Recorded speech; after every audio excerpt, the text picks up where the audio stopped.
Hello प्यारे बच्चों, कैसे हैं आप सब। आपका एक बार फिर से स्वागत है आपका अपना क्लासेस में। आज का हमारा टॉपिक है वो है शब्द रूप। आज हम शब्द रूप पढ़ने वाले हैं और हमारा आज पहला शब्द रूप है जिसका नाम है बालक शब्द रूप। आकारांत पुल्लिंग। आकारांत का मतलब पहले समझ लेते हैं। आकारांत का मतलब होता है ऐसे शब्द जिसके अंत में आकार की मात्रा आता है, यानी कि आ की मात्रा जो है अंत में आता है। और पुल्लिंग मतलब जो पूरी जाति का बोध कराता है।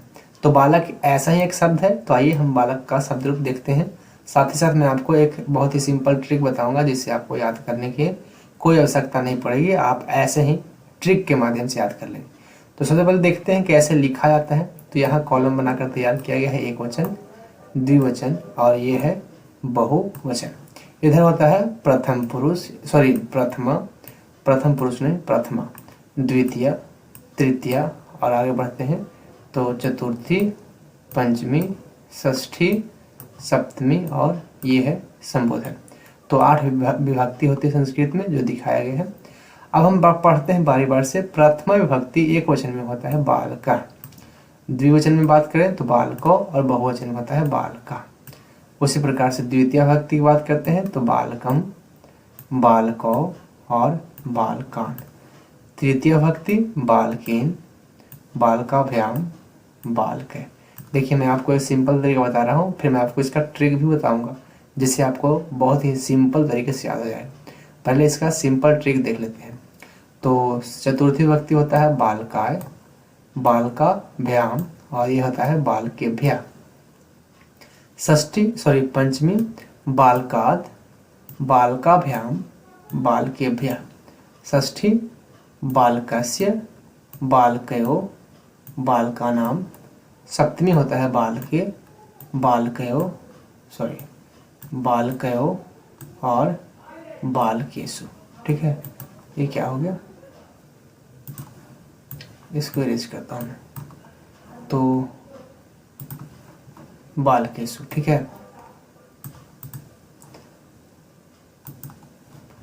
बालकेशु।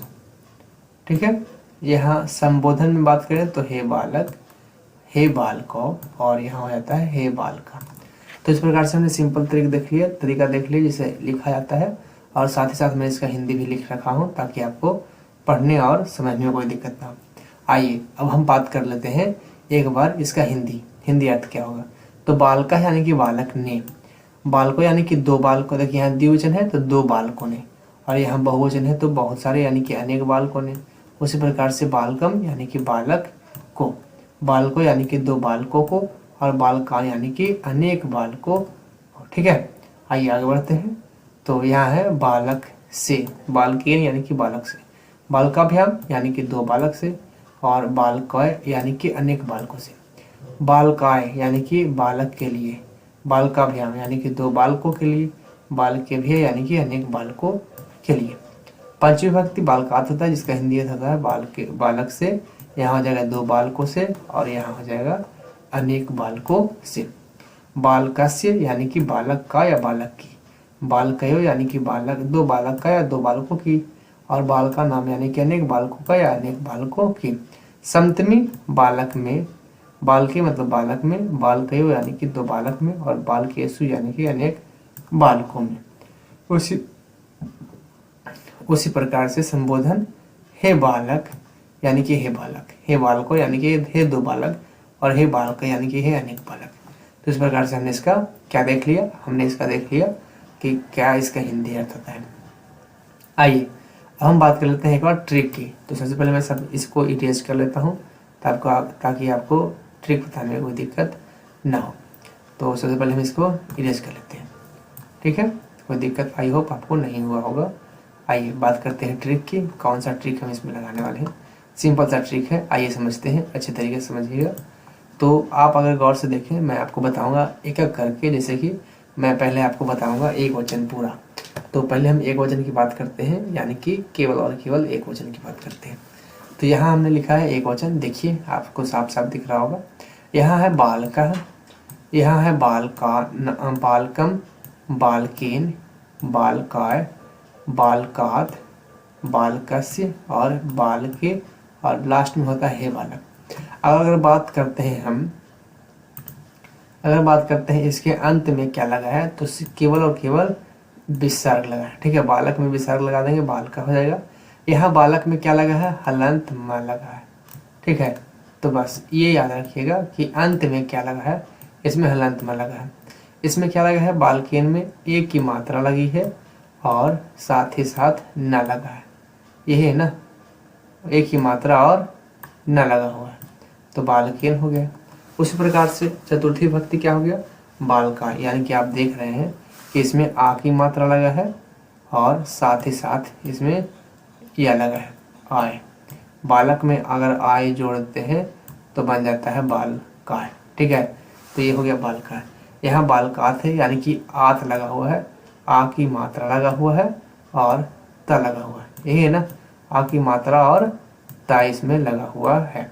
तो बस यही आपको याद करना है कि किसके अंत में क्या लगा है। अगर आप ये अच्छे तरीके से याद कर लेते हैं फिर आपको इसके याद करने में कोई दिक्कत नहीं हो। षष्ठी भक्ति क्या है, बालका से, यानी कि आप देख सकते हैं कि इसमें स्या लगा हुआ, आधा स और या, तो हो जाएगा बालकस्य। तो सिंपल सा ट्रिक है। सप्तमी है बालके, यानी कि इसमें केवल और केवल एक ही मात्रा लगा है बस, और कुछ नहीं। बालके और संबोधन में हे बालक होता है, जो कि पहला वाला ही होता है, यानी कि ऊपर वाला ही होता है। तो इस प्रकार से हमने एक वचन को कंप्लीट कर लिया है अच्छे तरीके से। यहाँ विसर्ग लगा है, ठीक है, यहाँ विसर्ग लगा है और बाकी हलंत में इन, आय, आत, स्या और ए। बात करते हैं द्विवचन की, यानी कि बाल को। देखिए यहाँ पर क्या लगा हुआ है, औ लगा हुआ है। इसमें क्या लगा हुआ है, औ। और अगर आप गौर से देखें तो आपको इसमें भी सेम ही चीज दिखेगा। इस दोनों में औ की मात्रा लगा हुआ है, यानी ये दोनों जो है सेम सेम होते हैं। बात करते हैं नेक्स्ट बालकाभ्याम, बालकाभ्याम, बालकाभ्याम, ये तीनों है। क्या लगा हुआ है, भ्याम लगा हुआ है, भ्याम। इस प्रकार से भ्याम लगा हुआ है। तो देखिए बालक में अगर भ्याम जोड़ते हैं, हाँ एक बात और, आ की मात्रा करने के बाद बाल का भ्याम हो जाता है, तो भ्याम जोड़े हैं। इसमें भी बाल का भ्याम, इसमें भी बाल का भ्याम और इसमें भी बाल का भ्याम, यानी कि ये तीनों जो है सेम होता है। बात करते हैं आगे बालकयोः, यानी कि यहाँ देख रहे हैं कि योह की मात्रा लगा हुआ है, यहाँ योह लगा हुआ है, सॉरी एक मैंने लाइनिंग ज़्यादा दे दिया तो इसे मिटा देता हूँ। तो इसमें जो है एक यो लगा हुआ है, ठीक है, ऐसे यहाँ भी सर्व देंगे और यहाँ पे, और दोनों में लगा हुआ है, इसमें भी और इसमें भी यो लगा हुआ है। तो हम पहचान कर पता कर लेंगे कि ये दोनों सेम होता है, यानी प्रथमा विभक्ति द्वितीय विभक्ति द्विवचन में सेम होता है, तृतीय चतुर्थी पंचमी जो है द्विवचन में सेम होता है, और यहाँ पे षष्ठी और सप्तमी जो है सेम होता है। बाकी संबोधन जो लास्ट होता है हे बाल को, ये फर्स्ट वाला ही होता है, इसके पहले हे लगा देंगे, हे बाल को बन जाएगा। अब बात करते हैं बहुवचन का। बहुवचन देखिए क्या लगा हुआ है, आह की मात्रा लगा है, यानी कि अगर आप आ की मात्रा के साथ विसर्ग ऐड कर देते हैं तो बन जाता है आह, और ये जो है इसमें लगा हुआ है। यहाँ बालकान, यानी कि क्या लगा हुआ है, आन लगा हुआ है। क्या लगा हुआ है, आन। बस आपको लास्ट में क्या लगा है ये याद कर लेना है। अगर आप इतना कर लेते हैं तो आपको फिर बालक सदरूप याद नहीं करना पड़ेगा, आपको ऐसे ही याद रहेगा। यहाँ पे क्या है, क्या है, यानी कि ए की मात्रा लगा हुआ है, ए की मात्रा, और साथ ही साथ विसर्ग भी लगा हुआ है। अच्छा मैंने कुछ अच्छे से नहीं लिखाया, मैं फिर से लिखता हूँ इसको, तो फिर से लिखता हूँ, मैं ट्राई करता हूँ। क्या लगा हुआ, ए की मात्रा, यानी कि ऐसे ए की मात्रा लगा हुआ है, और इसमें बाल के भी है, यानी कि क्या लगा हुआ है, एक ही मात्रा है ही साथ साथ, और भया लगा हुआ है, भया। ठीक है, तो बस ये आप याद रखिएगा कि कहाँ पे क्या लगा हुआ है अंत में, और बस ये आप बना लेंगे। इसमें भी सेम ही बात होती है और इसमें भी सेम बात है। आगे बात करते हैं बाल का नाम, यानी कि क्या लगा हुआ है, इसमें नाम लगा हुआ है, आ की मात्रा के साथ साथ नाम लगा हुआ है, तो बाल का नाम। ठीक है, बाल का नाम। और ये बाल केसु, यानी कि एक ही मात्रा के साथ साथ सु लगा हुआ है, सु। तो आप पहचान लेंगे और पता कर लेंगे कि कौन जो है क्या है। ठीक है, तो बस इतना ही ट्रिक है, आप सिंपल से समझ गए होंगे किसके अंत में क्या लगा है, बस आप ये पहचान लीजिए, उसके बाद आपको आ जाएगा। बात कर लेते हैं संबोधन का। संबोधन में क्या होता है, देखिए संबोधन में हे बाल का, यानी कि जो फर्स्ट वाला होता है प्रथमा, वही होता है इसमें भी हे बाल को, यानी कि जो फर्स्ट वाला होता है द्विवचन वो भी सेम यही होता है, और ये भी जो है बहुवचन वाला ही, फर्स्ट वाला यानी प्रथम पुरुष वाला ही होता है। तो आपको अंत वाला संबोधन वाला याद करने की जरूरत नहीं है, बस आप ऊपर के साथ याद कर लीजिए और आपको आसानी से याद हो जाएगा। तो आप चाहें तो इसका स्क्रीनशॉट ले लीजिए ताकि आपको याद रहे कि क्या है इसका ट्रिक। ठीक है, मैंने आपको हिंदी अर्थ भी बता दिया है। आइए अब बात करते हैं कि और ऐसे कौन कौन शब्द हैं जिनका धातु रूप शब्द रूप बालक की तरह चलते हैं। तो नोट पॉइंट मैंने यहाँ पे लिखा है, इसे भी पढ़ लेते हैं। क्या है नोट पॉइंट? तो नोट पॉइंट है कि इसी प्रकार सभी आकारांत पुल्लिंग शब्दों का रूप सभी आकारांत पुल्लिंग शब्दों का रूप बालक के जैसा ही चलेगा। जैसे कि राम, मोहन, लक्ष्मण, घट, देव, पर्वत, चंद्र, जनक, पुत्र, अश्व, नर, सूर्य इत्यादि।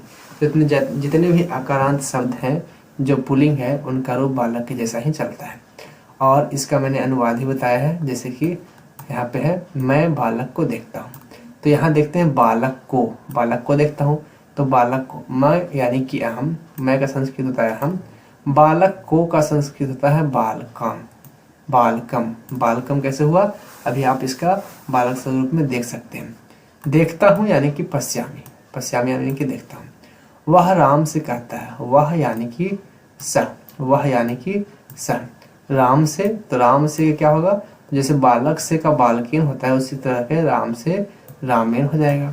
कहता हूँ, कहना का क्या होता है? कथ, तो कथयति। ठीक है, सिंपल सेंटेंस है। अगर आपने पहले पढ़ा होगा तो आपको आता होगा। आगे बढ़ते हैं। तुम मोहन के लिए जाते हो। तो तुम का संस्कृत होता है तुम, तो हमने कर दिया तुम। मोहन के लिए, तो मोहन के लिए का संस्कृत होता है मोहनाय, तो मोहनाय कर दिया। जाते हो, जाना का गच होता है तो गच्छसी। ठीक है, उसी प्रकार से वह गांव से आता है, तो वह का संस्कृत होता है सह, तो सह कर दिया। गांव से, तो गांव से का होता है ग्रामात। गांव से यानी कि बालक से, तो बालकात, तो ग्रामात। आता है तो आगच्छति, तो आगच्छति कर दिया।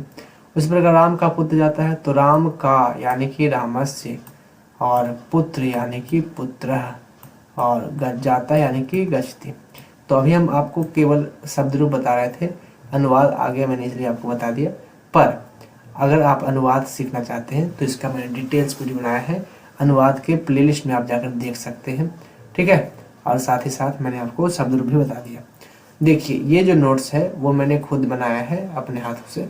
अगर आप संस्कृत ग्रामर को अच्छे तरीके से सीखना चाहते हैं, अगर आप बोर्ड एग्जाम की तैयारी कर रहे हैं, तो ये नोट्स आपको खरीदना चाहिए, आप मुझसे परचेज करना चाहिए।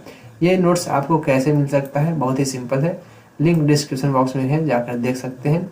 ये नोट्स आपको, इसमें क्या कुछ मिलेगा? इसमें जो है आपको बहुत कुछ मिलने वाला है। जितने भी टॉपिक हैं टेंथ रिलेटेड जो बोर्ड एग्जाम में पूछे जाते हैं, जैसे कि हो गया वचन, पुरुष, धातु रूप, क्रिया, धातु, क्रिया, लकार, धातु रूप, शब्द रूप, और आगे टॉपिक है शब्दार्थ, संस्कृत गिनती, अनुवाद के खास नियम, आवेदन, औपचारिक पत्र, अनुच्छेद, संधि, प्रत्यय, और क्या है, और उपसर्ग, समास। ये सारे टॉपिक आपको मिलने वाले हैं इस नोट्स में। ये नोट्स आपको कहाँ मिलेगा? डिस्क्रिप्शन में लिंक है। ओनली 49 रुपीज़ आपको चार्ज किया गया है, यानी कि अगर आप 49 रुपीज़ हमें देते हैं तो आप ये नोट्स जो है अपने पास ले सकते हैं और अच्छे से अपने बोर्ड एग्जाम की तैयारी कर सकते हैं। तो ये वीडियो आपको कैसा लगा आप मुझे कमेंट बॉक्स में जरूर लिखिएगा। और हाँ, ऐसे वीडियो देखने के लिए बहुत बहुत धन्यवाद। सब्सक्राइब कर लीजिए अगर नए पे चैनल पर नए हैं, और वीडियो को लाइक करके अपने दोस्तों के साथ शेयर कर लीजिए। फिर मिलते हैं एक नए वीडियो में एक नए टॉपिक के साथ। तब तक के लिए बाय बाय, जय हिंद।